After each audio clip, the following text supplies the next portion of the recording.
아시아 최대 규모의 다자 안보회의 샹그릴라 대화가 싱가포르에서 막을 올립니다. 우리나라는 안규백 국방부 장관이 참석해 전 세계 국방수장들과 중동전쟁, 인도태평양 전략 등에 대해 논의할 예정입니다. 제9회 전국 동시지방선거 사전투표가 29일부터 이틀 동안 전국에서 진행됩니다. 사전투표 첫날 군 장병들도 투표소를 찾아 소중한 한 표를 행사했습니다. 시청자 여러분 그리고 국군 장병 여러분 안녕하십니까? KFN 국방뉴스 시작합니다. 아시아 최대 규모의 다자 안보회의인 샹그릴라 대화가 싱가포르에서 막을 올립니다. 우리나라는 2년 만에 국방부 장관이 직접 참석해 엄중한 글로벌 안보 위기 속 대한민국의 대응 전략을 밝힐 예정인데요. 현지에서 김효진 기자가 전합니다. 전 세계 국방수장과 안보 전문가들이 총출동하는 아시아 최대 규모의 다자 안보 회의 샹그릴라 대화가 29일부터 사흘간의 일정에 돌입합니다. 올해 회의는 전 세계적인 긴장 보조 상황을 반영해 중동 전쟁 등 분쟁의 여파와 이에 따른 아시아 경제 영향, 그리고 미국의 인도태평양 전략 등이 핵심 의제로 다뤄집니다. 피트 헤그세스 미국 전쟁부 장관 연설에 이목이 집중되는 이유입니다. 이런 가운데 우리나라는 지난해 실장급 대리 참석을 뒤로하고 2년 만에 국방부 장관이 직접 무대에 복귀해 다자 외교 행보에 나섭니다. 지난 2004년 이후 매년 장관이 참석해온 관례를 복원하고 아태 지역 내 국방 외교력을 다시금 강화하겠다는 취지로 풀이됩니다. 안규백 국방부 장관은 30일 본회의에 참석해 역내 안보 도전과 대한민국의 전략적 대응을 주제로 연설합니다. 급변하는 안보 환경의 도전 요인을 진단하고 이에 대응하기 위한 대한민국의 국방 정책을 전 세계에 설명할 계획입니다. 이와 함께 미국 상하원 대표단과 만나고 일본과 호주, 노르웨이, 필리핀, 태국 등 주요국 국방장관들과도 잇따라 양자회담을 갖습니다. 국방부는 이번 연쇄회담을 통해 각국과의 실질적인 국방협력은 물론 K방산의 외연을 넓히기 위한 방산협력 확대 방안을 심도 있게 논의할 예정이라고 밝혔습니다. 다양한 이벤트가 예정됨에 따라 안규백 국방부 장관과 대표단은 현재 도착하자마자 발빠르게 움직였습니다. 이들의 움직임이 어떤 안보 협력을 이끌어내고 대한민국의 국익을 얼마나 증진시킬지 귀추가 주목됩니다. 싱가포르에서 국방뉴스 김효진입니다. 제9회 전국 동시지방선거 사전투표가 시작됐습니다. 투표소에는 소중한 한 표를 행사하는 군 장병들의 발길이 이어졌습니다. 이채원 기자입니다. 사전투표가 시작된 첫날, 투표소에 시민은 물론 군 장병들의 발걸음도 이어졌습니다. 군 복무 중인 장병들은 부대 인솔에 따라 가까운 사전투표소를 찾아 소중한 한 표를 행사했습니다. 외출과 휴가가 제한적인 만큼 사전투표는 장병들에게 중요한 참정권 행사 기회가 되고 있습니다. 사전투표는 29일과 30일 이틀간 전국 3,571개 투표소에서 치러집니다. 유권자는 신분증 지참 후 오전 6시부터 오후 6시까지 전국 투표소 어디서든 투표가 가능합니다. 사전투표소를 찾은 장병들은 선거 당일 투표가 어려울 수 있어 미리 참여했다며 국민의 한 사람으로서 권리를 행사할 수 있어 의미 있었다고 말했습니다. 한편 병무청은 다음 달 1일과 2일 입영해 선거 당일 주민등록지 관할 투표소에서 투표할 수 없는 대상자 2천여 명에게 사전투표에 참여한 후 입영하면 된다고 밝혔습니다. 국방뉴스 이채원입니다. 합동참모본부가 진영승 합참의장 주관으로 2026년 전반기 정책자문위원회 전체 회의를 개최했습니다. 29일 서울 록하우스에서 진행된 회의에는 안보 외교와 정책 전략 등 각 전문가로 구성된 30여 명의 정책자문위원들과 합참 주요 직위자들이 참석했습니다. 회의에서는 국제와 한반도 안보 환경 변화에 따른 우리 군의 대응 방향과 AI 유무인 복합전투체계 등 첨단 군사 역량 강화 방안에 대해 다양한 의견이 제시됐습니다. 진영승 합참의장은 AI 첨단 과학기술 기반의 자주 국방력을 강화해 우리 군 스스로 국가를 지킬 수 있는 확고한 역량을 갖춰나갈 것임을 강조했습니다. 국방부가 1959년 12월 31일 이전에 퇴직한 군인에게 퇴직급여금을 지급한다고 밝혔습니다. 지급 대상은 1948년 8월 15일부터 1959년 12월 31일 사이 현역에서 2년 이상 근무하고 퇴직 당시 2등 상사 또는 해군 1등 병조 이상의 계급에 있었던 자로 1959년 12월 31일 이전에 퇴직해 퇴직연금이나 퇴직일시금을 받지 못한 자입니다. 신청 기간은 28일부터 다음 달 30일까지며 심의를 거쳐 2032년 6월까지 완료할 예정입니다. 군 퇴직급여금 신청은 각 군 본부를 통해서 서면이나 우편으로 신청할 수 있으며 자세한 사항은 국방부 홈페이지 안내문을 참고하면 됩니다. 대한민국 바다를 수호할 해군 해병대 신임 장교가 임관했습니다.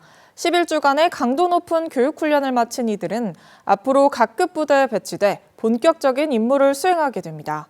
박인배 기자입니다. 나는 대한민국의 장교로서 국가와 국민을 위하여 충성을 다하고 해군 해병대 사관 후보생 140기 신임 장교들이 28일 임관했습니다. 해군 216명, 해병대 82명, 모두 298명입니다. 신임 소위들은 지난 3월 입영 이후 11주 동안 장교로서 갖춰야 할 지휘 능력을 길렀습니다. 11주간의 훈련 기간 동안 저희 140기 동기들과 함께해서 정말 영광이었습니다. 국민의 신뢰를 받아 더욱 정진하여 해양 안보 꼭 지키겠습니다. 필승! 명예를 가슴에 사명을 어깨에 지고 정의와 자유를 위하여 국가와 국민을 위해 헌신하는 장교가 되겠습니다. 필승! 해군 사관학교 앞 해상. 해군 해병대 주요 전력이 임관식에 함께하며 축하의 의미를 더했습니다. 신임 소위들은 앞으로 해군과 해병대 그리고 국방의 리더로서 국가의 생존을 보장하고 국가 번영을 뒷받침하는 사명을 다할 것입니다. 김경률 해군 참모총장은 축사를 통해 어떠한 상황에서도 승리할 수 있는 전투 역량과 정신력, 전문성을 갖춰 나가길 당부했습니다. 이번 임관식에서 교육훈련 성적 최우수자에게 수여되는 국방부 장관상은 박상현 해군 소위와 조건희 해병 소위가 수상했습니다. 특별한 사연들도 눈길을 끌었습니다. 차빈나 해군 소위는 이제 먼저 해군 장교로 복무 중인 남편과 같은 길을 걷습니다. 이정혁 해군 소위와 이수인 해병 소위는 각각 해군과 해병대에서 아버지를 이어 장교로 임무를 수행합니다. 백음열 윤지왕 해군 소위는 병과 부사관 복무를 거쳐 세 번째 군번을 받았고, 임상빈 해병 소위는 공군 부사관에서 복무 전환을 통해 해병대 장교로 임관했습니다. 사관 후보생 제도는 1948년 도입된 이후 지금까지 2만 5천여 명의 해군 해병대 장교를 배출했습니다. 이번에 임관한 신임 소위들은 병과별 초등 군사반 교육을 수료한 뒤 각급 부대에 배치돼 임무를 시작합니다.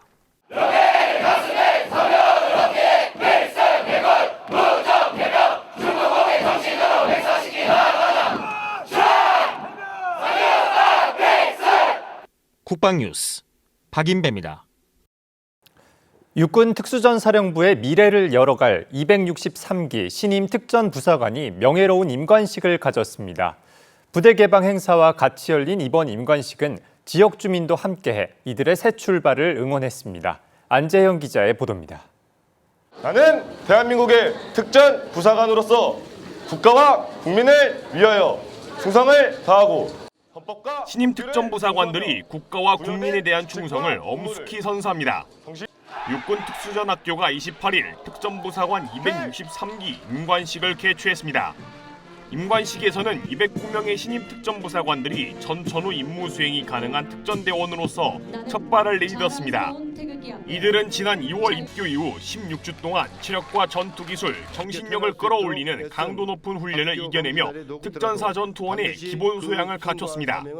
특히 안되면 되게 하라는 특전 신조 아래 극한 상황에서도 임무를 완수할 수 있는 전투 의지를 다졌습니다.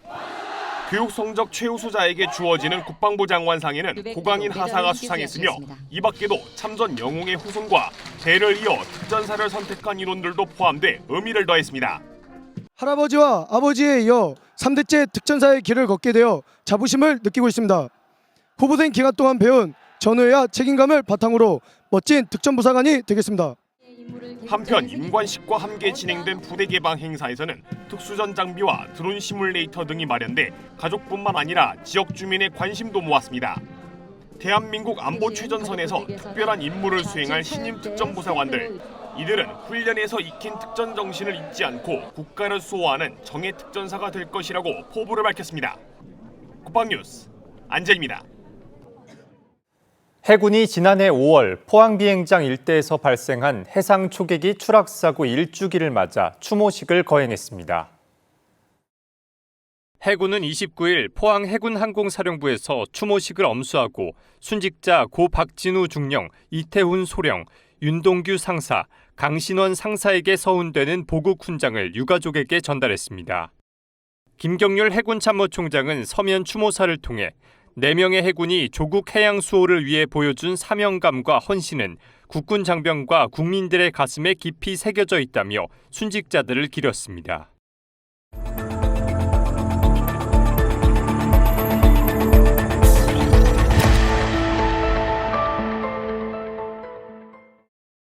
해역을 둘러싼 안보 이슈가 잇따른 한 주였습니다. 북한의 서해 미사일 도발을 시작으로 HMM 남호 피격 사건의 조사 결과가 발표됐습니다. 이런 가운데 핵추진 잠수함 건조 계획에 속도가 나기 시작했습니다. 차례대로 보시죠. 북한이 지난 26일 서해상으로 발사한 탄도미사일과 집속탄 등에 대한 정밀 분석 결과가 나왔는지요. 올 들어 벌써 8번째로 기록하고 있는 북한의 이런 탄도미사일 발사 의도는 어떻게 평가하고 있는지 말씀 부탁드립니다. 한미는 이번 북한이 발사한 탄도미사일 등에 관한 세부적인 재원을 정밀하게 분석 중에 있습니다. 우리 군은 북한의 다양한 형태의 공중 위협에 대비하여 한국형 삼축 체계를 더욱 고도화하고 있으며 확고한 한미 연합 방위 태세를 유지하고 있습니다. 이번엔 중동 해역입니다. HMM 남호 피격 사건에 대한 조사 결과가 발표됐습니다. 국방부 기술분석팀의 과학적 검증 결과 타격 비행체는 이란산 대한미사일의 가능성이 매우 높은 것으로 나타났습니다.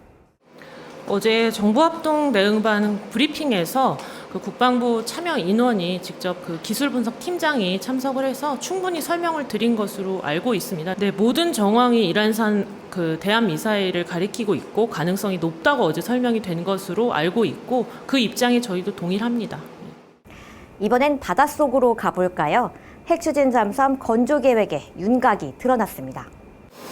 한국은 이미 다수의 국내외 원전 건설 그리고 운용을 통해서 원자로 설계부터 건설, 운용까지 전주기 수행 능력을 입증했고 자체 기술로 건조한다는 전제 하에 핵 연료를 중심으로 협상을 미국과 추진한다는 말씀을 드리겠습니다.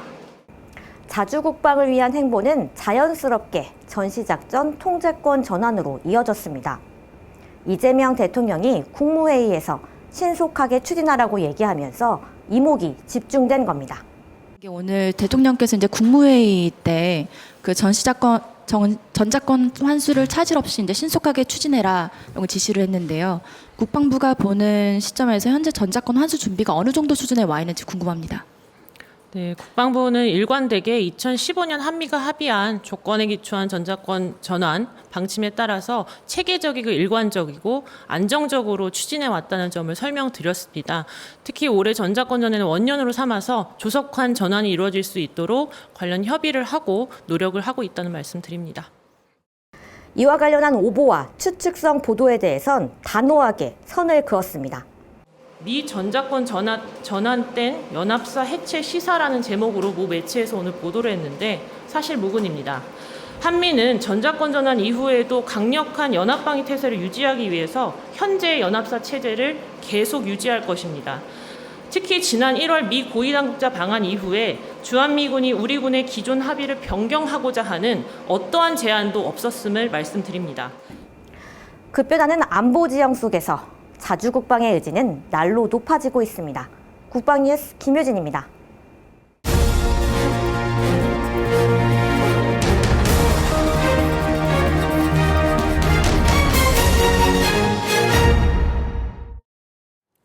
한 주간 세계 안보 정세에선 중동과 동아시아, 유럽을 둘러싼 긴장감이 이어졌습니다. 미국과 이란의 갈등부터 일본과 필리핀의 안보 협력, 또 우크라이나 전쟁 장기화까지 이번 주 주요 국제 안보 이슈를 이민형 기자가 정리했습니다. 미국과 이란이 종전을 위한 1단계 합의에 다가섰다는 소식에 이란은 공식 반응을 아꼈습니다. 다만 이란은 미국 드론을 격추했다고 주장하며 호르무즈 해협의 실질적 통제권을 유지하고 있다는 메시지를 담은 강경한 메시지를 내놨습니다. 이란 이슬람 혁명 수비대와 연계된 이란 타스님 통신은 현지 시간 29일 이란군이 남부 부셰르주에서 미국 무인기 한 대를 격추했다고 보도했습니다. 반면 미군 중부사령부는 격추된 미국 항공기는 없다며 즉각 반박했습니다. 이란은 미국 무인기 격추 외에도 호르무즈 해협을 실질적으로 통제하고 있다는 메시지가 담긴 주장을 계속 내놓고 있습니다.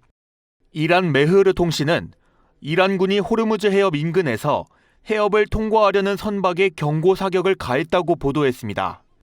이란은 사전 통보 없이 해협 통과를 시도한 선박들을 저지하기 위해 공포탄을 발사했다고 설명했습니다. 그간 이란은 호르무즈 해협의 자유로운 통항을 허용하되 자국 주권의 일부로 통제권을 인정해달란 요구를 굽히지 않았습니다. 미국과 이란이 종전을 위한 1단계 합의에 가까워졌다는 보도가 나오는 가운데서도 양측의 군사적 긴장감은 여전히 이어지고 있는 겁니다. 다음 소식은 일본과 필리핀의 정상회담 소식입니다. 일본과 필리핀은 최근 중국의 해양 군사력 견제를 공동 목표로 유대를 심화하고 있습니다. 다카이치 사나의 일본 총리는 28일 도쿄 모토 아카사카 영빈관에서 방일 중인 마르코스 대통령과 정상회담을 열었습니다. 양국 정상은 군사정보 공유와 무기 수출, 에너지 광물 공급망 협력 방안을 논의했습니다. 특히 일본과 필리핀이 군사정보 보호 협정, 이른바 지소미아 체결 협상에 착수할 가능성이 제기되면서 동남아 안보 협력 확대 움직임에도 관심이 쏠리고 있습니다. 일본은 필리핀의 자위대 호위함과 항공기 수출도 검토 중인 것으로 알려졌습니다. 영국 정보기관이 우크라이나 전쟁에서 러시아군 누적 전사자가 약 50만 명에 이를 수 있다고 분석했습니다. 영국 정부통신본부 GCHQ 수장인 앤키스트 버틀러 국장은 최근 취임 연설에서 러시아가 우크라이나를 전면 침공한 이후 약 50만 명의 병력이 전사한 것으로 추산된다고 밝혔습니다. 또 그는 러시아가 사이버 공격과 기반시설 교란 등 이른바 하이브리드 전쟁을 확대하고 있다고 경고했습니다. 러시아와 우크라이나는 그동안 상대국 사상자 추산치는 정기적으로 공개해왔지만 자국민 사상자 규모에 대해선 자세히 밝히지 않고 있습니다. 위클리 외신 이민형입니다. 안승회 기자의 궁금해 시간입니다. 이번 시간엔 우리 군의 독자적인 방위 능력과 합동성에 기반한 자주국방 의지를 구현한 2026년 합동화력훈련을 소개합니다. 훈련 영상을 되짚어보며 무기체계와 현대전 전술에 대해 자세히 살펴봅니다. 저는 지금 경기도 포천에 있는 승진훈련장에 나와 있습니다. 잠시 후 이곳에선 2026 합동화력훈련이 시작될 예정입니다. 이번 훈련에는 무려 총 51개 부대, 장병 1,600여 명, 무기체계는 336대가 투입됩니다. 지금 저게 어떤 무기체계인지, 왜 저 순서대로 쏘는 건지, 지금 어떤 상황인 건지 이걸 알고 보면 완전히 다른 그림이 보이게 됩니다.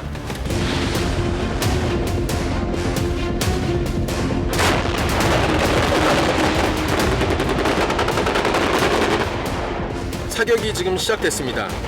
K9A1 자주포가 사격합니다. 설명이 필요 없는 K방산의 베스트셀러입니다. 그 옆에 K55A1도 함께 사격하고 있습니다. 12문이 추가로 가담하고 있으니 지금 포병화력만 48문이 동시에 사격하고 있는 겁니다.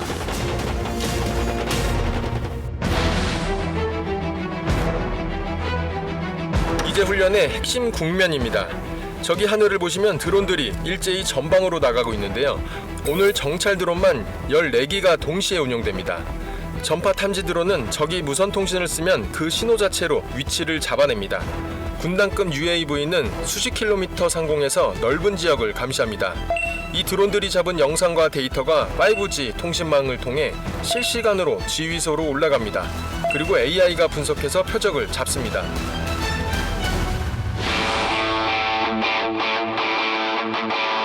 우측 상공으로 RF-16이 들어옵니다. 세메라는 이름의 공군 다목적 정찰기입니다. 광학, 적외선, 레이더 등 여러 방식의 탐지 장비가 들어가 있어 날씨에 상관없이 임무가 가능합니다. 이어서 2737 PSI가 KF-16 호위를 받으며 진입합니다. 하늘의 지휘소입니다. 보잉 737 여객기 동체에 군용 레이더와 지휘통신 장비를 가득 채운 겁니다. 반경 수백 킬로미터 내의 모든 항공 표적을 동시에 추적하고 아군 전투기들에게 실시간으로 임무를 지시하는 공중 지휘 통제기입니다.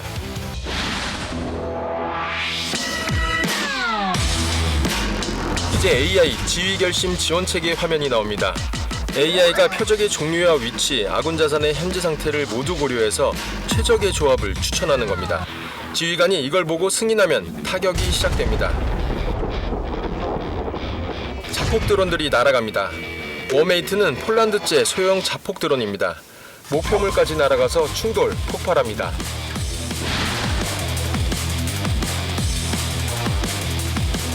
이제 완전히 다른 장면입니다. 저기 전방에 다목적 무인 차량이 들어오고 있습니다. 후방에 있는 K-21 장갑차 안에서 원격으로 조종합니다. 그리고 저기 K-21에서 뭔가 내리고 있습니다. 다족형 로봇입니다. 동키라는 별명으로 불리는데요. 사람이 들어가기 위험한 좁은 지형에서 선도 정찰을 합니다.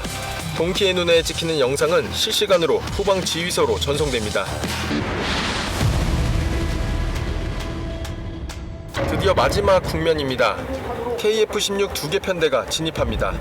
지금 공대지 집속탄 MK-20과 범용 폭탄 MK-81을 함께 투하하고 있습니다. 면 단위로 적 병력을 타격할 때 씁니다.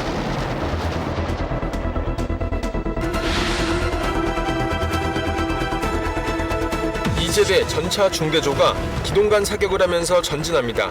무인 수색 차량이 선두에 서고 K2와 K-21이 따릅니다.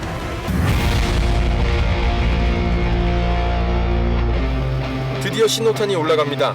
녹색 신호탄, 목표 확보를 알리는 군의 신호입니다. 우리 기동부대가 목표 지역을 점령했습니다. 전쟁의 얼굴이 바뀌고 있습니다. 그리고 우리 군은 그 변화에 발맞추고 있습니다. 이어서 오늘의 국방단신 전해드립니다. 육군학생 군사학교가 29일 대강당에서 기술행정 준사관 172기 임관식을 개최했습니다. 97명의 신임 준사관들은 지난 15일부터 2주 동안 학군교에서 전술학과 군법, 인권교육 등 기본 소양과 주요 규범 방침 교육을 이수하며 전문성을 갖춘 기술행정 분야 핵심 준사관으로 거듭났습니다. 해군 삼함대 사령관이 삼함대 주요 시설을 찾아 태풍 대비태세를 점검했습니다. 이번 현장 점검은 태풍 대비 50일 작전 수행 결과를 최종 점검하고 현장 부대와의 토의, 점검을 통한 선제적 재난재해 대비태세를 확립하기 위해 마련됐습니다. 공군 군수사령부 육공수송전대가 지난 27일부터 이틀간 제33회 전군 항공수송 지원능력 경연대회를 진행했습니다. 김해기지에서 실시된 이번 경연대회는 전군의 항공수송 지원 능력 강화와 합동 임무 수행 능력 향상을 위해 마련됐습니다. 대회 결과는 평가 성적을 종합해 오는 6월 중순에 발표될 예정입니다.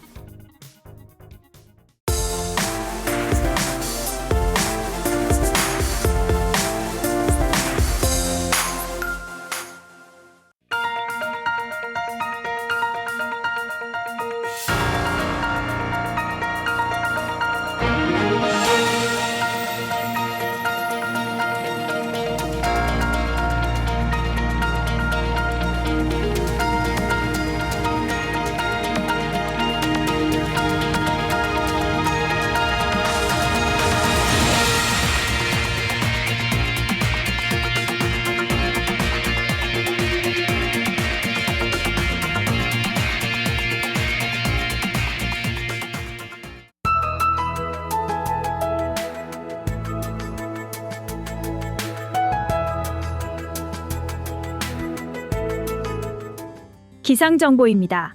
지방선거 사전투표가 시작된 오늘 모처럼 맑은 하늘이 드러나 있습니다. 현재 서울의 기온은 28도까지 올라 다소 덥겠습니다.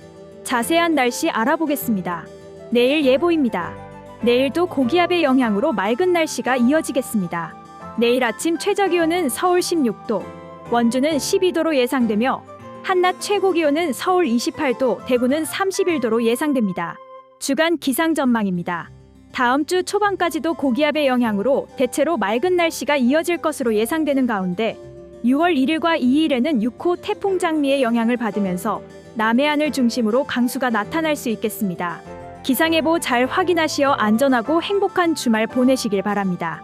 이상 공군 기상단 제공 기상정보였습니다. 이것으로 KFN 국방뉴스를 마칩니다. 시청해주신 여러분 고맙습니다.